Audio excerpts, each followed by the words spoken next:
Welcome to the Movies to Watch Before You Die podcast. My name is Gab, and I'm here with my cousin and co-host. Dylan. And today we are talking about a movie that I nominated as one to watch before you die.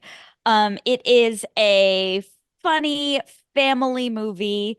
I realize now that I don't have anywhere to end this sentence. I am having a hard time landing this plane. I don't even remember what year the movie came out. So I'm just gonna get right to it and say this movie is Easy A, starring Emma Stone and some other people.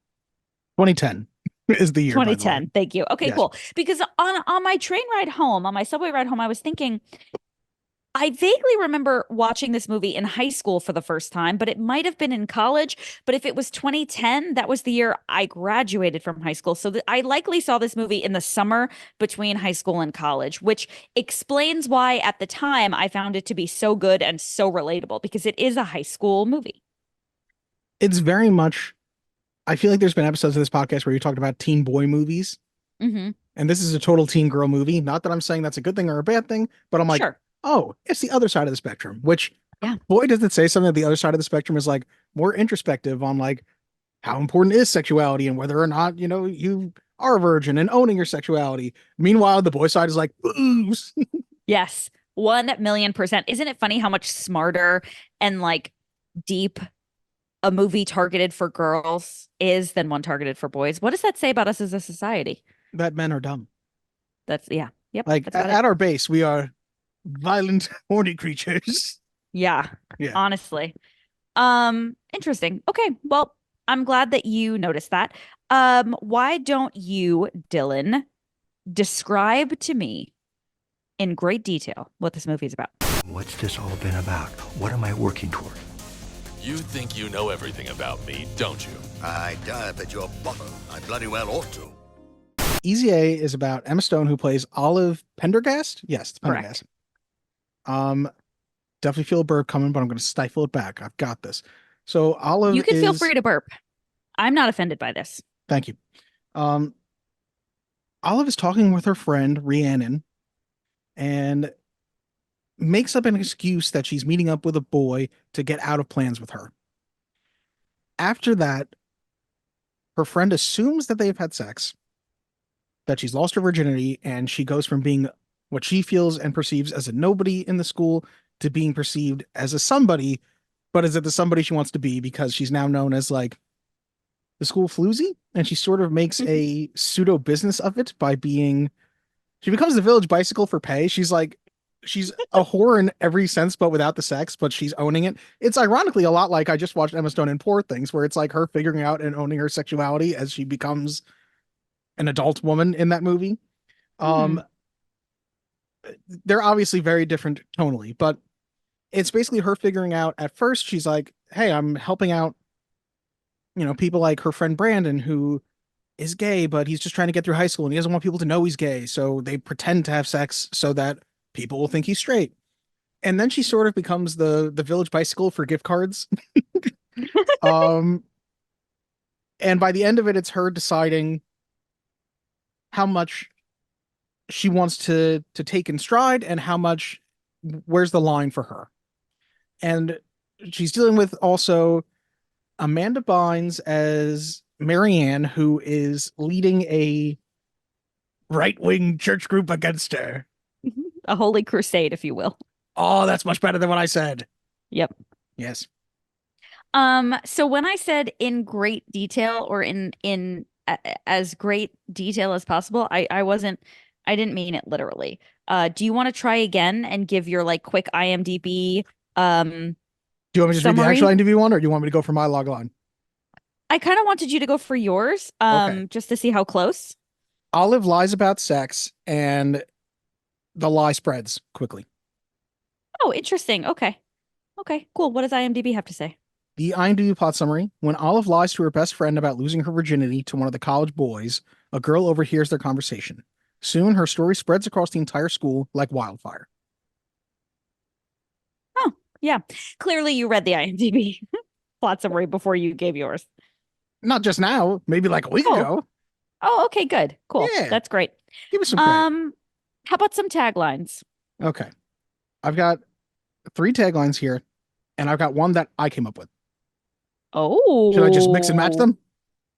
Yeah, because I'm gonna vote which one is my favorite, and hopefully it's yours. Okay. I'm going to need you to not look because you'll be able to tell when I'm looking at two different things. Okay, I'll close my eyes. Okay. A comedy about a good girl, a small favor, and a big rumor. Okay. When the rumor becomes fact, believe the rumor. Okay. The rumor-filled, totally false account of how I ruined my flawless reputation. Okay. Let's not and say we did. Okay. So my favorite, can I open my eyes? Yes. My favorite of all those is the last one. Let's Let's not not and and say say we we did. did. Short and simple. Yeah. Yeah. Did you write that one? I did not. Ah. But this whole movie made me think of there's a famous quote. I can't remember what it's from, but it's when the legend becomes fact, print the legend. Uh-huh. And the whole movie kept reminding me of that because I kept thinking when the rumor becomes fact, believe the rumor. Yeah. Yeah, yeah, It's as yeah. Okay, I topical like that. as the Scarlet Letter is to the generation that this movie was Yeah. made for, you know? Yeah, yeah, yeah. Cool. Yeah. Okay. What the hell do we do now? I think now we can get into our opinions unless you want to talk more about the movie's about, but I think I went pretty detailed at first there. You did go pretty detailed. I mean, it's pretty basic, right? You have your high school rumor mill. Um, I think the thing we really need to hammer home to anybody who hasn't seen this movie is that Emma Stone's character um does truly start to charge people mostly in gift cards, which I want to talk a little bit about. Um, Charging people via gift cards to be able to say that they had sex with her. So it is truly like prostitution, except without the sex. She does not have sex with anybody in the movie, but it is as close to prostitution as you can get. And of course, she starts dressing in a way where she's wearing a lot of like lingerie tops with jeans and high heels and stuff like that. And yeah, it's more so than I remember. It is like strikingly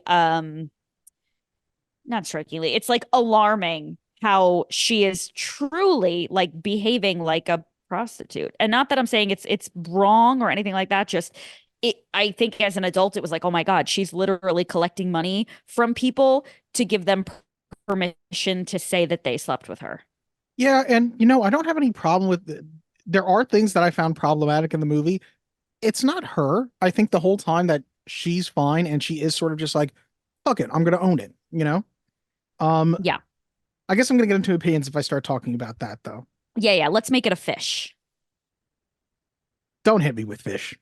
Ah, yes.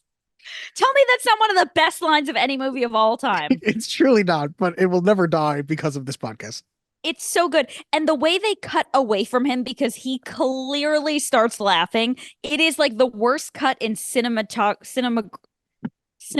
Cinematography. let's say the word for me. Cinematography. No, that's not the word I wanted. In cinematic history. There you It was go. so simple. Cinematic history. The worst cut in cinematic history, but the line needed to stay. I do not blame anyone in production that they could not lose that line. I mean, I bet you that's exactly what happened, that they were editing and they were like, I find it funny. I'm finding a way to leave it in there. I'm keeping it in because they hard cut to like Yeah. a completely different moment. Um, okay. So as you were. In this critic's opinion, That's just like your opinion, man. Well, I have a right to my opinion, and my opinion is you have no right to your opinion. Should I start by talking about things I don't like or things I do like? I don't know what take your pick. I trust you. Follow your heart. It was very interesting because I finished the movie and I was like, I really, really enjoyed it.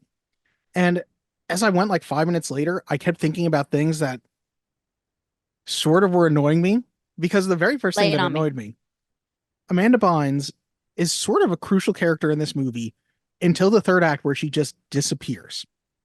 Huh. And I really was waiting for, I have written in my notes that I was really expecting it to turn out that she's actually slutty and, she's secretly slutty. Again, not that that would have been the end of the world, but it would have been she's been marketing herself as this goody two shoes Holy roller. person, holier than thou. Yes, she's been on a holy crusade, as you said, Mhm. um, only to have it come out that she's the terrible one. And there was a second where I was like, I thought the movie was really going right that way, where this guy, Micah, who's in her holy group and her boyfriend, um, finds out he has chlamydia. Chlamydia. That was like the worst hype manning ever.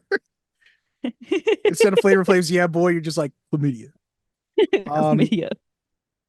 But instead of finding out that, you know, Micah got chlamydia from Marianne, there's a guidance counselor played by Lisa Kudrow, who's already a terrible guidance counselor, who we find out is sleeping with a student. And the movie, like, very quickly makes it okay by being like, he was held back like 4 times. He's like 20 something. It's fine.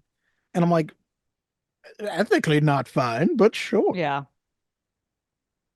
Yeah. And then at the end of the movie, like, obviously spoilers,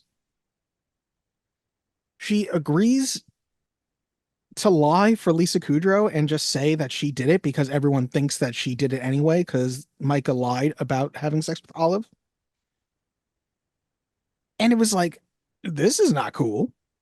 Well, I think the more interesting part of that whole storyline, because I don't disagree with you, I think the more interesting part is that Olive does go to the guidance counselor's husband, who's her favorite teacher, Mhm. and say, Micah has chlamydia. He got it from your wife. They're having an affair.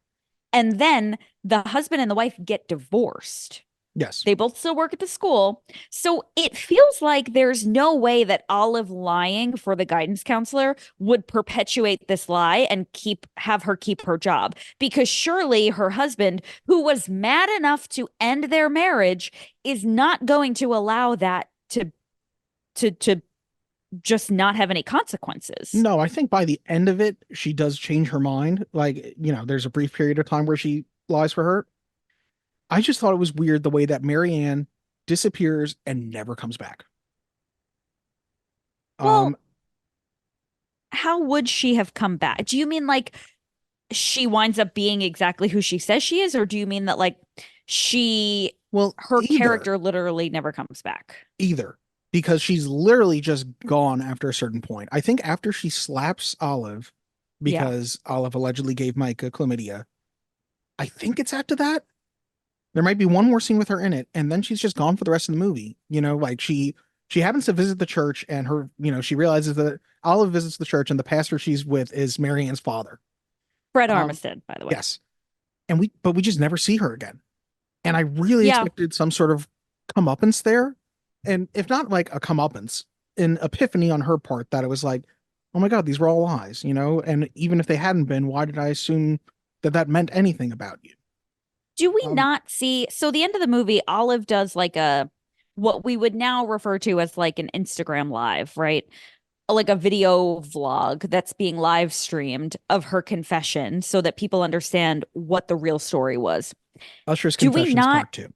Exactly. These are my confessions. Do we not see Marianne watching it in the end?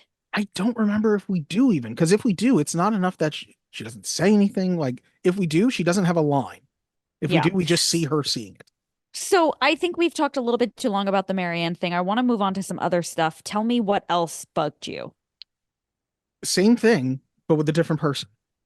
Oh, whomst. So at the beginning of the movie, we mentioned Rhiannon is her friend who she was avoiding hanging out with her parents because her parents are like, weird, a bit nutty to her. And it sort of unfolds that each time she talks to Rhiannon, I kept thinking, she is a terrible friend, a horrendous friend. Like Rhiannon literally at every step does the worst thing a friend could do. Yeah. But by the end of the movie, she's still acting like she's like, oh, Rhiannon's my best friend. I can't do this. Like they have a big fight where they're like, we hate each other now. But then Olive goes on a date with, I can't remember what the boy's name is, but she goes on a date with him because she thought that he just wanted an actual date with her, which I think was very refreshing to her because she was so sick of everyone just wanting to pretend they had slept with her. Yeah. Maybe we'll get into how the date goes later on, but it turns out that this is the boy that Rhiannon likes, and Rhiannon happens to be in the same restaurant. And Rhiannon, we see later, like, protesting against Olive, but we don't ever see the relationship mend. You know what I mean? Or Yeah. totally break apart or anything. It just Yeah. is left undone. Yeah. I agree with you completely on And both accounts. it's not like this is a long movie. It's an Yeah. hour 32 or something like Yeah. that. So I was It's like, quick. bro, give me 10 more minutes. Give me 2 more scenes, one with each of those characters to Yeah. tie that together. Because I really enjoy almost everything else. Yeah. I don't know why this cracked me up as hard as it did. Tell What? me. Okay. I feel like we're gonna be on the same page. We find out that Marianne and her group protested the mascot being the Blue Devil, which was can't remember the actor's name from the show You and Penn Gossip Girl. Badgley. Penn Badgley, and he comes out and he's got blue body paint on, and he's dressed as a devil, and he's got a pitchfork. And we find out that they changed it to the woodchucks. And I don't know why it cracked me the fuck up that he comes out with a fake piece of wood, a log, and he just starts going to town going, "Ah, no, no, no, no, no, no, pretending to chew on this wood." And I was like, yup, that got me. Yeah. Yeah. My single. So I agree. That's a very funny moment. Do you have anything else you want to say before I share with you what I believe is the best part of this movie? I'll share one more bad thing then. Okay. And not to say that these bad things outweigh the good things I feel or anything like that, but Dylan, this is a roller coaster of emotion. I understand. I feel like you think that I hated the movie, and I truly No, did I not. really don't. Okay. I do not. Penn Badgley's character, Todd, because they call him Woodchuck Todd. They show this time when they were in middle school and they were doing 7 Minutes in Heaven, and he asks not to have the kiss. He asks her to lie about the kiss, which sort of, obviously sets up what we have going on. And she agrees to it. And he never really says it, but she asks him at some point, like, why do you want to go on a date with me? Because by the end, of course, these two characters are ending up together. Mhm. And he says something, I kind of like the line. He says, I don't know. I haven't overthought it like you're about to, which I like that line, but I wanted him at some point to say, to just to confirm that, like, he knew the truth all along. He knew what kind of person she was, or he's always been interested in her, or something like that. And maybe it's too cliche and we didn't need it, but I kind of wanted it. But I did really like those two characters and their dynamic. Yeah, I feel like we didn't need it. I think at some point he says something about, him knowing what kind of girl she is because he did it for her. He Yeah, you're probably lied for right. her when they were in elementary school. So I do, or middle school or whatever. I remember him specifically saying that because for a hot second, Corey and I were like, was it the gay friend she was in the closet with? That's what I thought it was too. I didn't Yeah, feel like but it did a then- great job making that clear until Todd says something very Exactly. specific. Right. And that's when it was like, oh, of course Todd knows that these rumors are fake because he has insight into what a good person she is and that she would lie for somebody. So I think that kind of debunks your little It debunks it enough that I was okay with not having it there, but I Yeah. kind of wanted it there. Go All on, right. though. Let me hear what you got. So the absolute hands down best part of this movie, and honestly, my favorite part, and the part that has stuck with me and made me say, Dylan, we have to watch this movie, is drum roll, please. Olive's parents. Olive's parents, who are so unrealistic but are great. Stanley Tucci in that movie. I fell in love with Stanley Tucci in this movie, and I would bet any amount of money that if we go back to the Lovely Bones episode, I mention how fucking awesome Stanley Tucci is in Easy A. You probably do. And honestly, it is like the total opposite side of the coin where he and, is it Patricia Clarkson, I think is her name, Yeah. are the coolest parents ever, basically. Like, they're cool with everything because you get the sense that they do totally understand the character of their daughter. So they are not going to fall into these things very quickly. I do love they have an adopted son who is African American, and there's this great moment where the little boy says something about being adopted because Stanley Tucci I think says, "Oh, you get that from me," and Stanley Tucci does such a good genuine "What? Who told you? No." It's so great. He slams the cupboard shut, doesn't even turn around. He goes, "Oh my God, who told you?"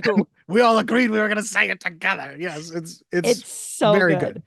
I Um, say that all the time. And it's like one of those things that just comes out like, "Oh my God, who told you?" It's so good. And then there's a scene where Stanley Tucci. So the idea behind these parents' characters is that they understand that Olive is a good kid. There's a moment where they talk about how they don't even know how to ground her.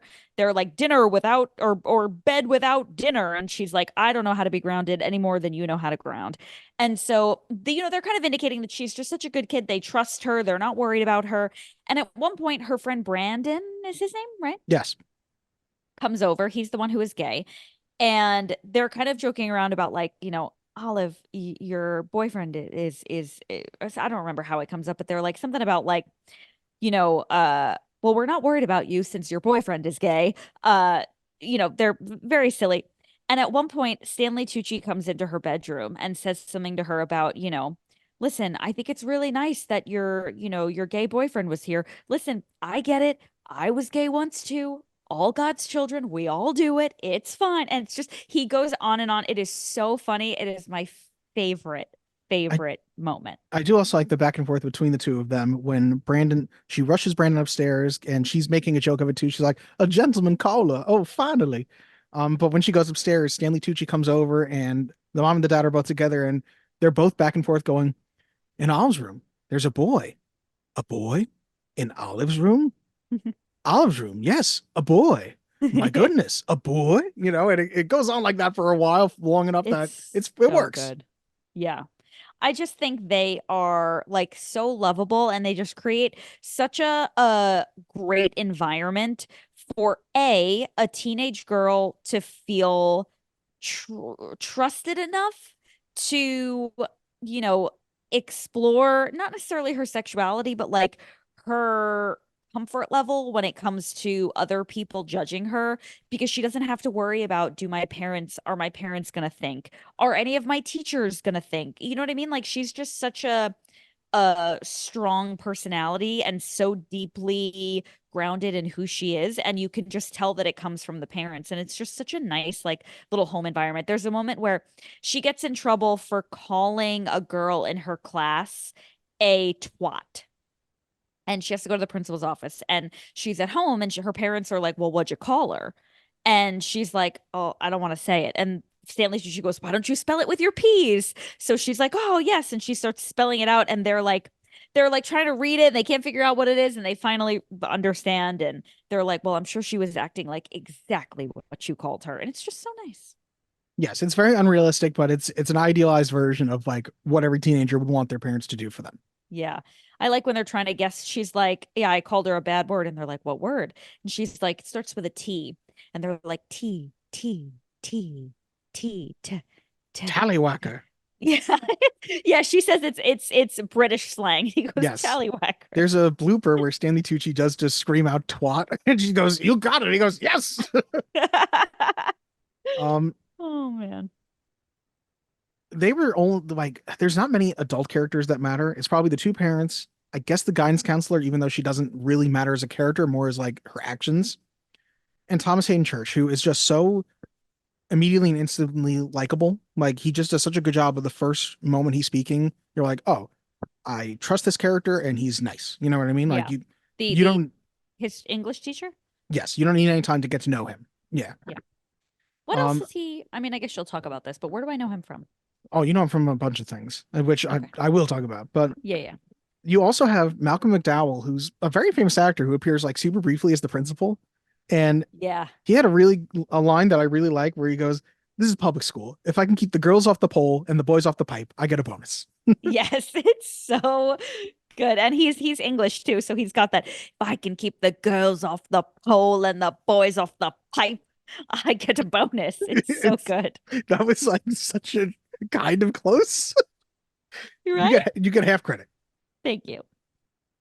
I will say I wrote down multiple times like, who are we telling the story to? What is the device here that she's talking into the webcam? Oh, yeah, yeah, yeah, yeah. Did it resolve for you at the end or not really? Yeah, well Okay. enough. Okay. I did also like there's a joke that is so my humor that is like the kind of shit that I say every day, where it's when Brandon comes over, he knocks on the door and he goes, "Is there an olive here?" And the mom, without missing a beat, goes, "There's a whole jar of them in the fridge." You know what I mean? I'm like, Yeah, that is yes, you. perfect Yeah. response. Um, any friend of Olive's is a friend of my daughter. Like Yeah. that that works. That is chef's kiss. That is my humor. Yeah. Um, it does a really good job of it's mostly very lighthearted. And the one moment it gets a little serious towards the end really works when she goes on the bad date. Yeah. Yeah. Because it's the moment where I guess she realizes more than just her reputation, how poisonous the rumors have been. Hmm. Because the guy she goes on a date with, who Rhiannon was interested in, she thinks is actually interested in going on a date with her, brings out a I'm not sure if he brings out the gift card first or afterwards, but he starts attempting to kiss her. Then he brings out a $200 Home Depot gift card, which terrible gift card choice. Nobody wants Oh, Home yeah. Depot gift card. Especially not a teenage girl. No, especially not.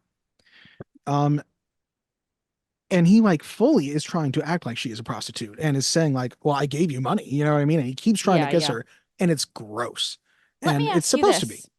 Go ahead. Sorry. Did you have more to that thought? No, not really. Did you ever watch Superstore?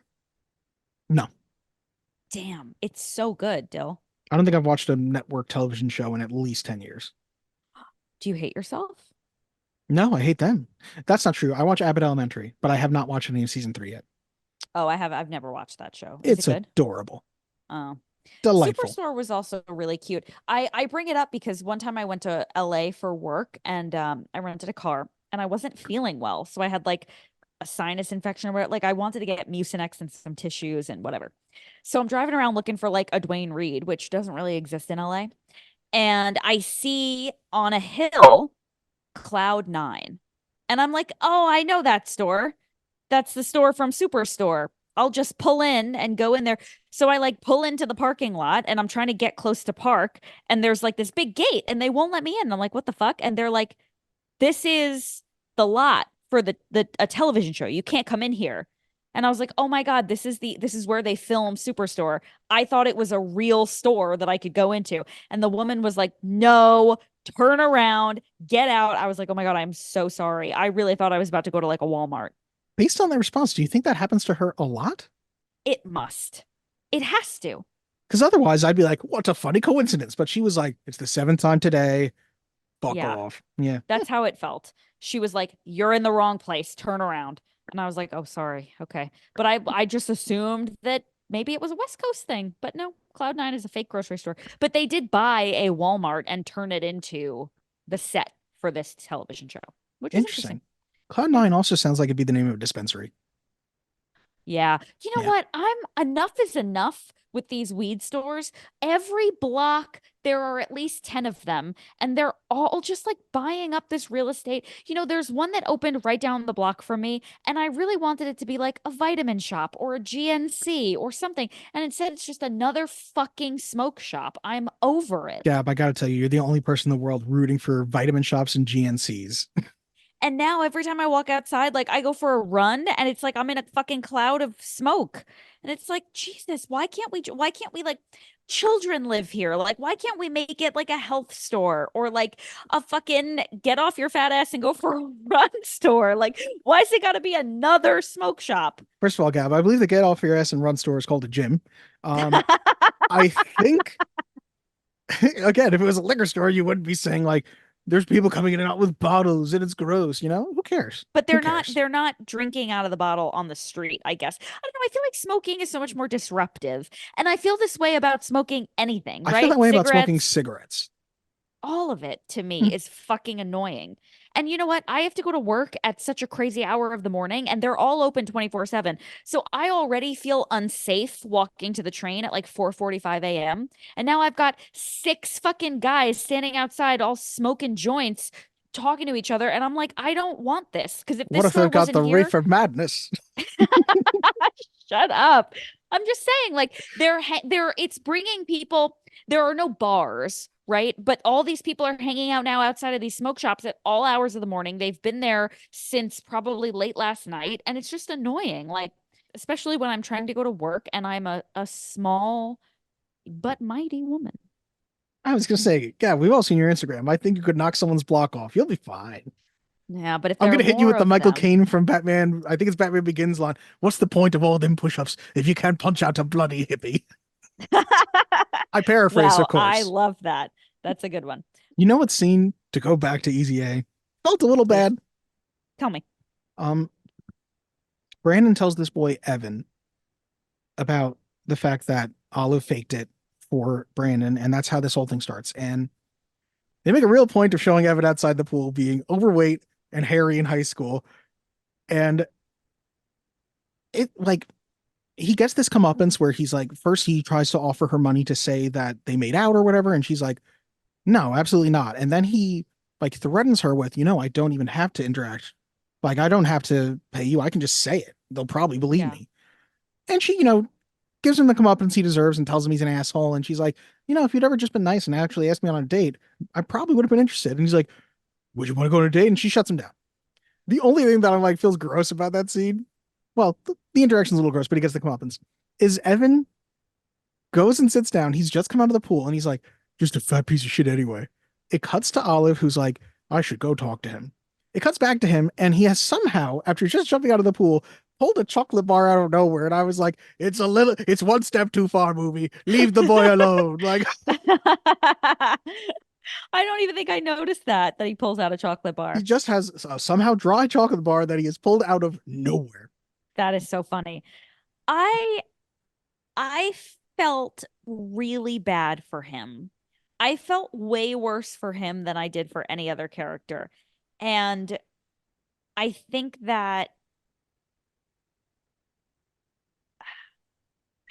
he is the only one that really had like a sweet side to him that eventually comes out where it's like he's a nice guy. Well, I think after Brandon, he's the only one that they flesh out a little bit more. And then it becomes sort of just montagey of Yeah. this guy, this guy, this guy, this guy, this guy. He's the last one that we sort of get more of a reason and how he's feeling type of thing. And by the end, they managed to make him look a little bit like a douche again because she's asking people to tell the truth after a certain point. And he's like, no way, I already paid you. And then he goes, besides, you know how many girls I've hooked up with based off of that? And I'm like, ooh, gross, Evan, gross. Yeah. Um, that moment at the pool, though, is the one moment that I noticed visually that I really like too, where I think she tells, maybe I'm misremembering, but it's something like she tells Evan that he can do it. And the camera starts rushing around the school in quick motion and comes right back to her, and everyone knows already. Yeah. And I was like, that's cool. That was a cool way of doing that. Yeah. I loved that. How jealous were you of how like much exterior there was to that high school? They were literally like all hanging out outside. Well, it also had that classic high school party that like, did anyone actually have parties like this in high school? Yeah. Like, That I shit wasn't was the coolest crazy. kid, but I don't think anybody was like, yeah, their parents are away every weekend and they have a total run of the house. I'm like, I don't think so. Yeah. The whole thing was like she's allowed to throw a party every time she catches her parents having sex in the pool, and it happens a lot. And I was like, what? Yeah. Very strange. But I would argue that that is the like culminating scene, not culminating, what's the word I'm looking for? The like most famous scene in this film is the fake sex scene at the party. Which that went on a little long for my liking, that I was like, I Okay. get the joke. I get it. Yeah. Yeah. In high school, or the summer between high school and college, I thought that was the funniest thing I'd ever seen in my life. It's funny, a lot of like the wordplay type jokes hit me really good. That didn't hit me that well, though. I was like, okay. But then when he comes out of the room and he's trying to like act straight, and they're like, Yeah.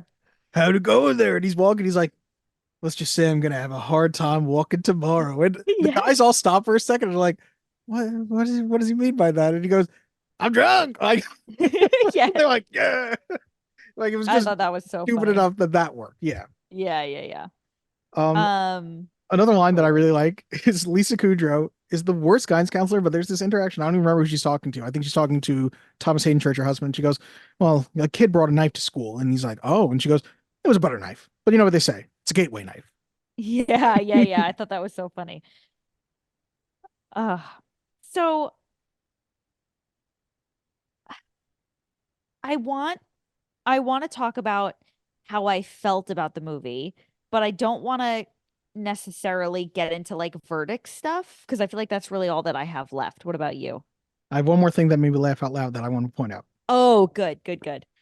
Um, she's coming out, and I think this is after everything with Micah has happened. So there's a protest group against her, and they're holding up signs against Olive, and behind them is the Quiznos guy flipping a Quiznos sign. He's dressed in like a fake Quiznos cup or something. And she's walking past them, and she's walking past the Quiznos guy, and the Quiznos guy's like, "But Quiznos," as he flips the side, and she's like, "Go away, Quiznos guy." And I think he said, "Whatever, slut." Yeah. It's like it cracked me the fuck up because you didn't expect the Quiznos guy to go there. Yeah. It was so good. So good. What did you think about them singing Let My People Go, the church group? I'm gonna be honest, I think I mostly forgot about that because the church Oh, group that's funny. didn't really work for me. And like I said, I kept being like, how did this all just kind of go away? Yeah, yeah, yeah. Um, Did you have any crazy religious kids in your high school? Any like religion I'm sure people? we did, but I'm also certain that I didn't associate with them, so I don't remember them. Not that I'm like Yeah. anti-religion, but like I'm anti shoving your religion in someone else's face. Yeah, yeah, yeah. I don't remember there being any religious kids in my high school, but I'll tell you what, the I am currently in a group that has a lot of religion, and that would be CrossFit. Because let me tell you, a lot of these people are so very religious. Nobody here, like obviously it's like a very, yeah. I guess you could say Jesus was pretty CrossFit. Oh, that's okay. All right. Yeah, yeah, yeah, yeah. Okay. It took me Uh, a second and it's not great, but I'll let it go. I was just waiting there staring at you like, ah? There's a girl, I shit you not. I actually was gonna make a really funny joke and I'm gonna share it with you now. There's a lot of a humongous portion of the professional athletes are like astronomically religious, like more religious than I can fathom.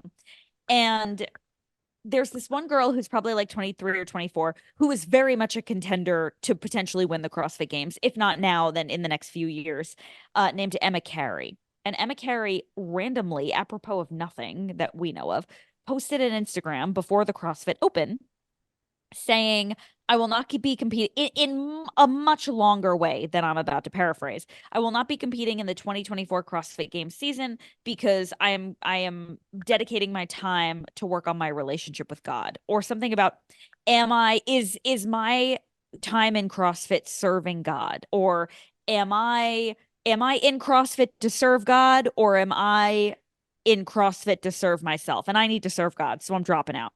So Corey and I just made it to quarterfinals, which is like the second round of the CrossFit season, which is like kind of a big deal. But people, basically everybody who made it to quarterfinals made it a point to post on Instagram, I made it to quarterfinals. And it was one of those things where I was like, I just don't feel like I don't feel the need to like share with people that I made it to quarterfinals. And because it was just my Instagram was flooded with people. And I really thought about posting. Very proud to have made it to quarterfinals, but this will be the end of my 2024 CrossFit season as I intend to spend more time building my relationship with God. Thank you all for a great season. See you next year. Oh, But I I wanted didn't. you to go the other way. I will spend more time building my relationship with me. Like, How about with Satan? I can't remember what it's from. It's got to be some sketch comedy show where it's an athlete and he's going, "We lost the game and I blame God for this. If he had been on my side so that I could make the last shot, we would have won."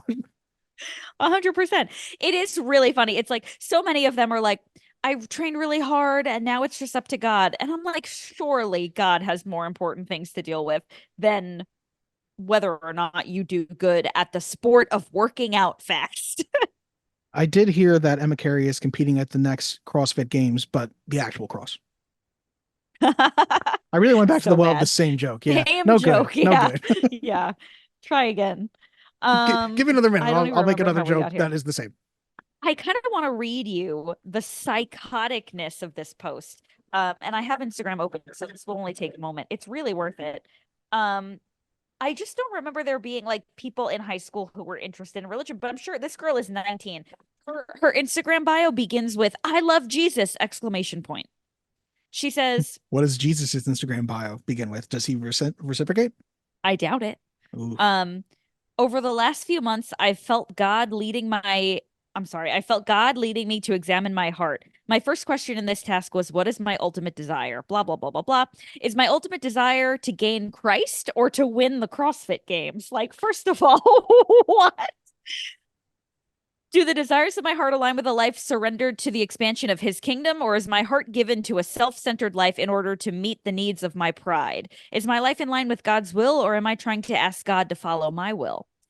Even more, am I doing CrossFit for the glory of God in order to magnify his name, or am I doing CrossFit for my glory and to magnify my name? And it's at this point that I was like, wow, she is 19. She is in for a rough fucking life. If she is already like, I can't pursue my own passion. I must only pursue God. To each their own. Whatever. Yeah. Anyway, blah, blah, blah. As I know Christ more, I don't like my answers to those questions. I see that true obedience, comma, truly knowing him and loving him are infinitely more valuable, satisfying, and joyful than any accomplishment could ever be. I'm just like, what about going to college? What about having a career? Because if you can skip all of those things just to be like a big fan of God, I will just stop going to work. Like, that's fine. Do you agree?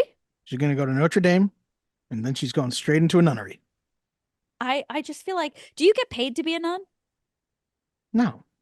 No? Like, I think you get provided with housing Housing. and I that know a sweet few tax-free people life. tax-free. I mean, that's my biggest struggle. That's your biggest struggle. Don't you want to live a tax-free life, Mr. Accountant? I think everyone wants to live a tax-free life, but will never be What do free you of taxes. think? I know a couple of people who work professionally as like an RA, so they get to live for free in a dorm that's been renovated into like a real apartment, but they have to deal with undergrads vomiting all the time. Would you take that deal for free housing? Yes or no? How much do I get paid? I think it's not terrible, but your biggest expense is covered. You do not pay rent. Yeah, I mean, I guess I would. And That's you would not just a hard job. Yeah, it's not a hard job. Yeah. Yeah. You can have a dog. You can have your wife can stay there. It's not I like mean, when I would you were hope. really in I college hope and you that had to have a sneak you didn't wife. ask me. Yeah, you didn't ask me. Do you have to give up your wife and your dog for this? Yeah, yeah, yeah. So you get to live for free, but Giselle and the dog have to pay to live in an apartment nearby. It's gonna be rough go for them, but I think they'll make it with the help of Christ. Exactly, if they can really dedicate their lives to following Christ. Here's a question unrelated to anything at all. Um, how do you feel? How do I not make this personal? Do you think this is weird? I think it's weird. I have a friend who's married. She's been married for a while. And you ever like scroll the Venmo feed just for funsies? Not for funsies, but sometimes I go into Venmo to do something and I see like the first couple and I'm like, why? This shouldn't be a social thing. I shouldn't be Yeah, seeing yeah, other yeah. people's things. I love it. Sometimes I'll scroll just for fun if I like run out of other social media. And she and her husband Venmo each other for everything. I'm talking like, here's $10 for my half of the pizza. Here's $12 for dinner last night. Here's $30 for this. Here's the rent money. Here's this. And I'm like, listen, you guys are legally married. You can't just either listen, joint checking, that's a personal decision, but you can't just like one of you buy the pizza and one of you buy the this and then it just evens out. Like, I'm so confused. Yeah, for something that small, I'm surprised by it. Like, I wouldn't do it. Like if it's a bigger transaction, sure, maybe Giselle or I are going to send each other like, oh, here's, my half of that, or, oh, I Yeah. said I'd pay for that type of thing. But I wouldn't be like, here's the $450 I owe you, like, Right. yeah, It's so funny. Like, I always think when they buy a house, is he gonna like Venmo her half the down payment? Like, it's going to be a big Venmo. Yeah. yeah, I can't wait to see. Anyway, It seems like we've said all we had to say about Easy A. Should we get to the yeah. facts? Please, fact. I want the truth! Face the facts, dukes. Facts have no place with an organized religion. Let's start with the ratings. IMDb gives this a 7 out of 10. The tomato meter gives it 85%, average rating of 7.1, 164 fresh reviews, 29 rotten. The audience score is 77% with an average score of 3.8 out of 5.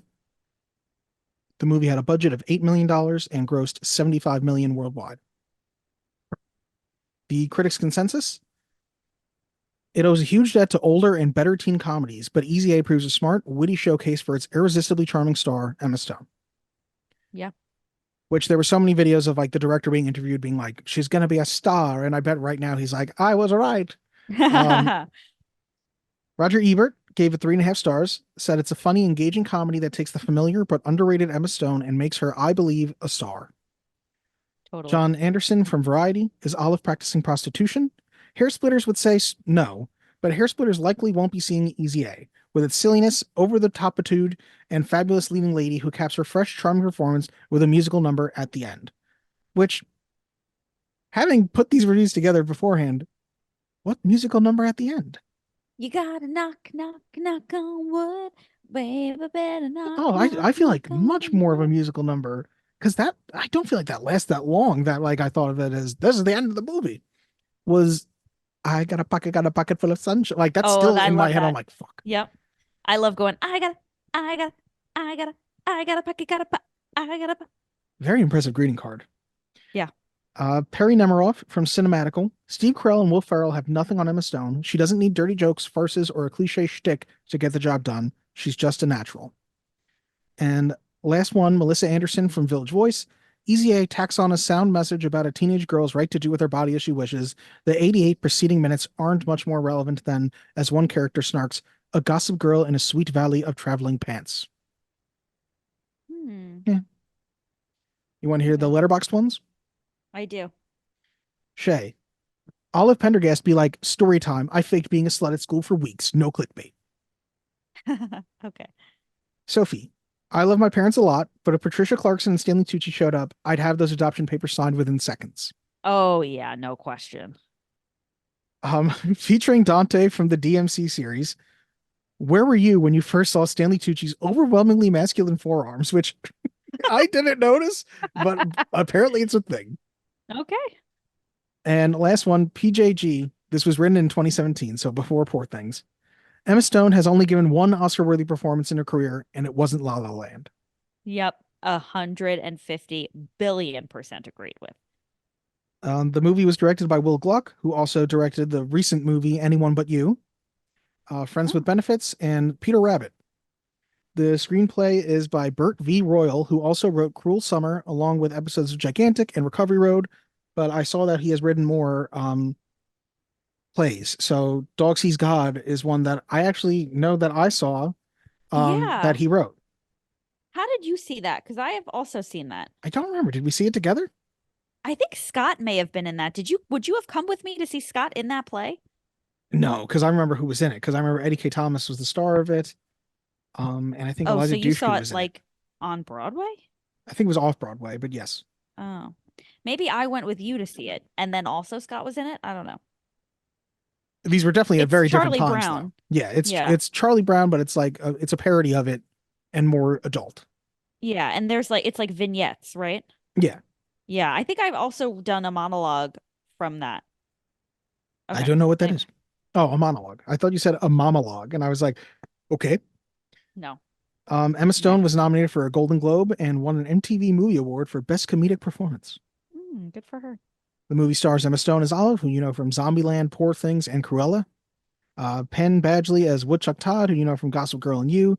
Amanda Bynes as Marianne, who you may know from All That, The Amanda Show, and She's the Man. Stop. Did you watch The Dark Side of Kids TV? Yeah, the Quiet on Set. Yes, I did. Okay, same. Thoughts, quick, brief. Really weird to see all those people as adults. Agreed. Dan Schneider. Terrible boss. Better than Brian Peck. Thank you. Agreed. I think Dan Schneider should not be taking the heat for this. He was a bad boss at a time when people were getting away with shit they shouldn't have been getting away with. He is definitely not the only one. And I watched an interview with him. Did you watch the interview he did after the fact answering? I feel like I know what you're talking about. I think I saw like 5 minutes of this. I didn't watch the whole thing. I watched the whole thing. It was only like 10 minutes. He was like, I own what I did. It was wrong. I am so sorry. I would never, and it felt sincere. He's gross. He made his millions. You're done. You're done, homie. You don't get a free pass back after 20 years of grossness. You don't get to say, we're sorry. Like, You're done. Yeah. I think the only thing he really can't apologize for is like the gross innuendo jokes on children's television. That was like, yikes. Yeah, if it had been like a one-time thing, you'd let it go. Like, they slipped an adult joke in there. Maybe they're like, it's just something Or funny like for it us. slipped through the cracks and nobody really put When two and two when it's a together. very recurring thing, and when it's cut together in a montage, you're like, oh, Yeah. ooh, yeah, yeah, Yeah. But yeah, Brian Peck, who then just went to work on Disney Channel. No problem. yeah. That's grosser. Crazy. How? I don't know. Yeah, that's fucked. Crazy. Back to Easy A. Dan Bird as Brandon, who you may know from Cougar Town and Young Sheldon. Thomas Hayden Church as Mr. This can't be right. I wrote Thomas Hayden as Mr. Church. That's not correct.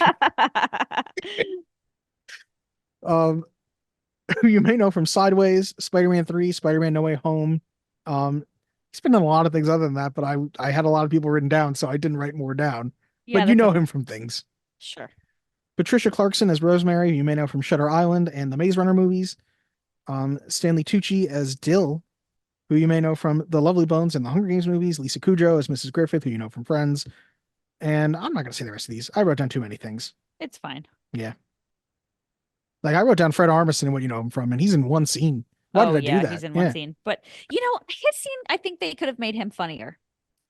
Yeah, like his only joke is really, come on, you bumped into the picture frames on my desk. Like I was like, Yeah. I know Fred Armisen's funny. You could have Yeah, it was more. strange Yeah. that they hired someone who is known for being funny and then didn't really give him funniness. Yeah. The fun facts we have here: Emma Stone's audition was her opening webcam scene. Allegedly, Emma Stone dropped out of the movie Sucker Punch to do this movie. Allegedly, Jennifer Lawrence originally auditioned for the role of Olive. According to a 2018 interview, Amanda Bynes decided to quit acting after watching herself in this movie. When Brandon asks Olive if she'll go out with him, she counters that he had just told her that he was Kinsey 6 gay.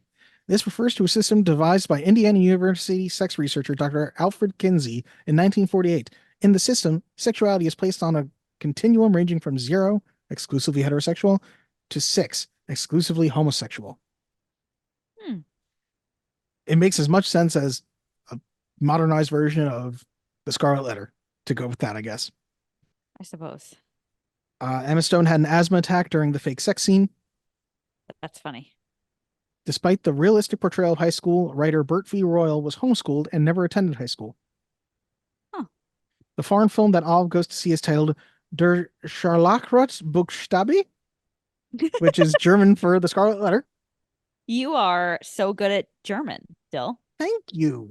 Wow. Yeah. And Penn Badgley had to wax his chest to be painted blue. Oof. And according to Emma Stone, she was inspired comedically by movies Trains, Planes, and Automobiles and The Jerk. Ah, And that is the I love end that of movie. the facts. that's great. All right, Dill. Well, are we going to do our new segment? Are we pitching? Yeah. Let's pitch. Here's my quick pitch. Pitch me hard. Here's the pitch. You just pitch. I don't need to hear the pitch. All right, Gab, do you want to go first? I feel like if you brought it up, you have something. I'd like to go first. It's sort of a half-baked idea, so I'm hoping that you can help me flush it out a little bit. Okay. Okay. Okay. I'd like to take EVA and I'd like to turn it into a movie titled Tough Q.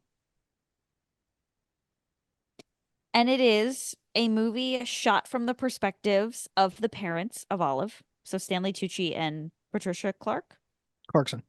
Patricia Clarkson, where their lovely, awesome daughter, who has never gotten in trouble and has absolutely no issues, is suddenly acting very strange and dressing strange, and they don't want to pry because they trust her and they're cool parents, but they do want to figure out what the hell is going on. And so they start to talk to some other parents and they start hearing some rumors, and without pressuring her or assuming the worst, they take it upon themselves to find out exactly what happened. Tough Q.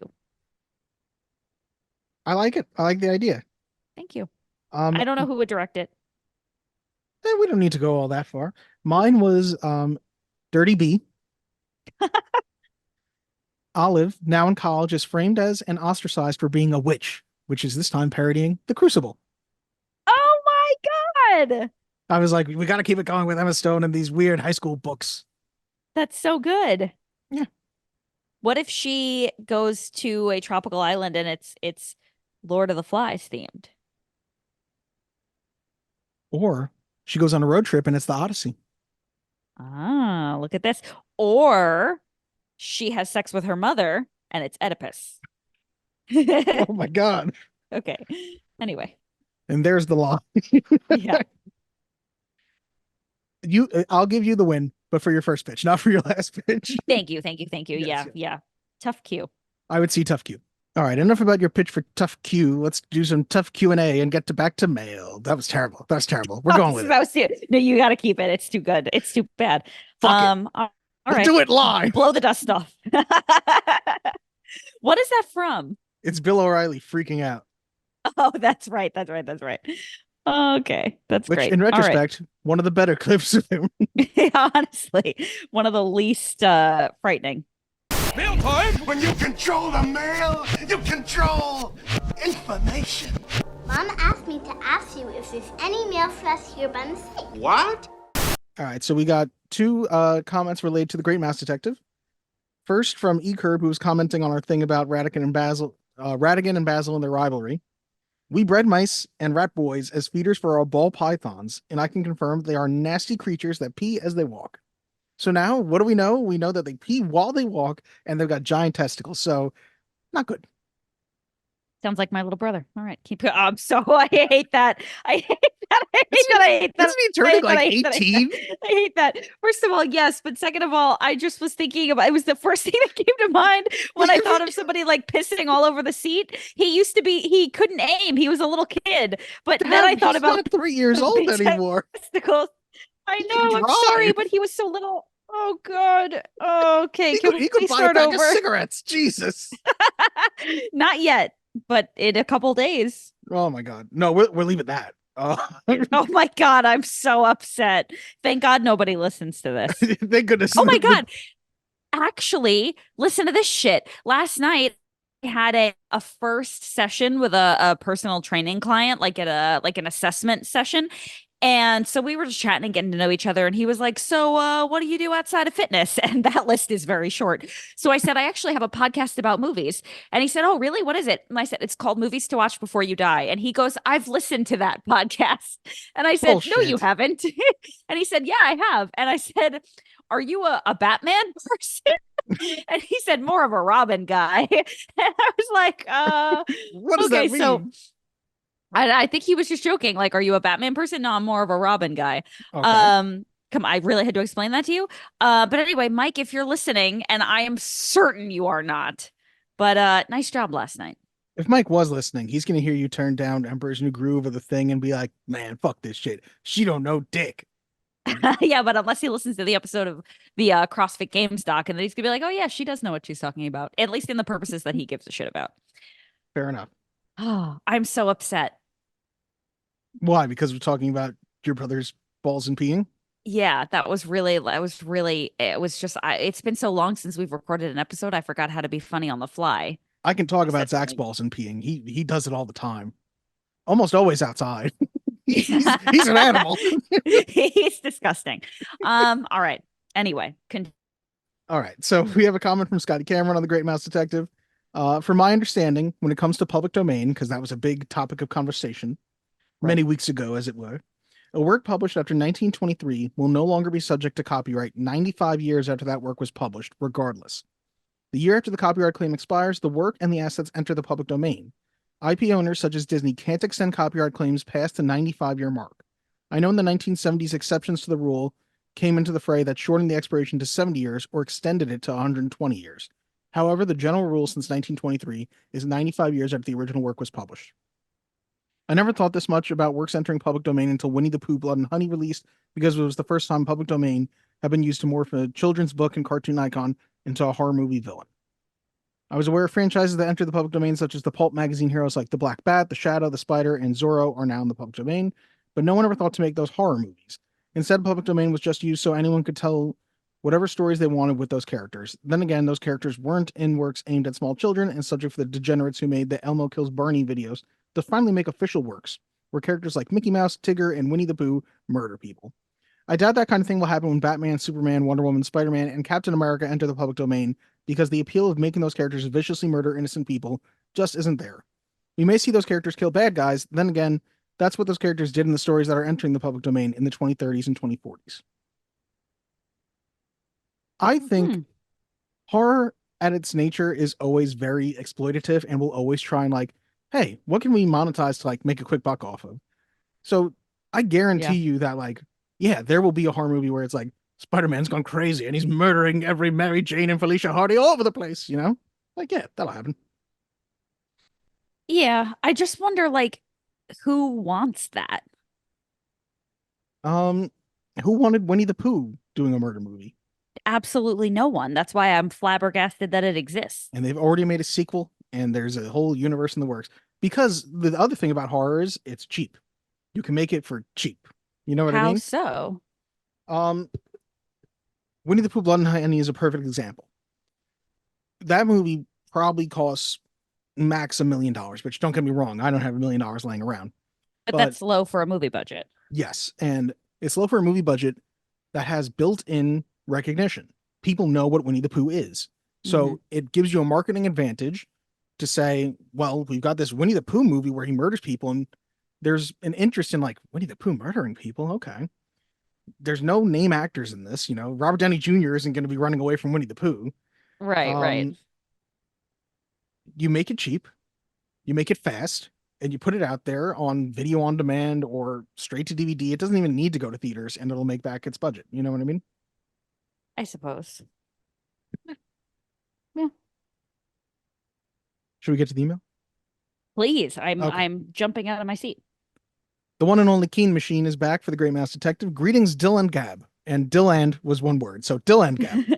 I am obsessed with this past week's selection. I loved this movie as a child, along with Secrets of Nim, Once Upon a Forest, and other dark animation from this time period, which is odd because I'm not typically fond of animal-centric stories. I guess I just always had a taste for film noir in some way. Does this qualify as film noir? Well, it does now. As soon as I saw this episode pop up, my mind immediately started singing, "Oh Radigan, oh Radigan," and I promise it's been at least 15 years since I've seen this film. So whoever it was in those reviews that said the music wasn't memorable, they were dead wrong. Loved our special correspondent's mighty return to finally clench that movie to watch before you die. I learned so much about this era of Disney and all that surrounded it. Thank you for that fascinating info. Gab's growing soft on these animated pics. Just a few more and we can wear her down into endorsing a Batman film yet. Nope. Oh, come on. Not there one will of the be Batman another attempt. cartoons. Michael Keaton or bust. There will be another attempt. Congrats on another fine selection. Dylan, I look forward to seeing this added to your personal collection. That's the deal, right? Every movie that is deemed worthy gets a home in the Pollock household? I should think so. The irony, I did buy it. Of course you did. I bought Easy A also. Yay! So you don't know which way the verdicts are going to go on this one. I'm just saying. Yeah, thanks for giving that one up. That's all I care to type for now. So keep it keen machine. And that is the end of our mail. All right. Well, then I guess let's get back to this riveting mystery of what the verdict will be for Easy A. We shall. Do or do not. There is no try. The guilty will be punished. Sentence is death. Gab, it's your movie. You go first. Well, Dill, I had really fond memories of this movie, and the things that I remembered loving the most still hit. And that would be Stanley Tucci, and the fake sex scene. I did think it was great. Otherwise, I'll say it definitely was a better, more relatable, funnier movie when I was younger. I think as an adult, I see the plot holes a little bit more. I didn't necessarily feel like it was as good as Mean Girls, which is kind of the bar against which all teen movies are measured for me. And so I kind of left feeling like I enjoyed it, but it didn't hit the spot quite the way I thought it would. But Corey, who had never seen it before, really enjoyed it. And it made me think, you know what? Not every movie has to be the best movie in the genre to be really good and really enjoyable and worth a watch. And I think Emma Stone is fabulous. This is the performance where I think she really figures out who she is. And in movies like The Rocker or what's that other movie that I fucking hate that she's in? Superbad. Super bad. She hasn't quite nailed it yet. So it's like, I get it. I kind of get it. And then here it's like, oh, okay, witty, charming, funny, self-deprecating. Like it just works perfectly. So I'm gonna go ahead and vote for this to be a movie to watch before you die. See, it's funny. I feel like you besmirch her like the Rocker and Superbad performances. I don't think this is that different from her Superbad performance. Like if you told me that was Olive in Superbad, I'd be like, oh yeah, these could be loosely connected. I will say I really enjoyed it by the end. I highly would recommend people watch it. Like I was surprised it's not really on any streaming service, which was a bit frustrating for me. I totally think it's watchable. I totally think it's worth a watch, especially if you've never seen it. I think it had enough missing that it just doesn't get over the bar for me of being a mood watch where you die, but I really enjoyed it. Like if somebody was like, what should I watch? I'd be like, have you seen it? Yeah, just check it out. Yeah. Yeah. I don't necessarily entirely disagree with you, but I think it to put it in CrossFit terms, the chin just rose right over the bar enough that I'll call it a rep.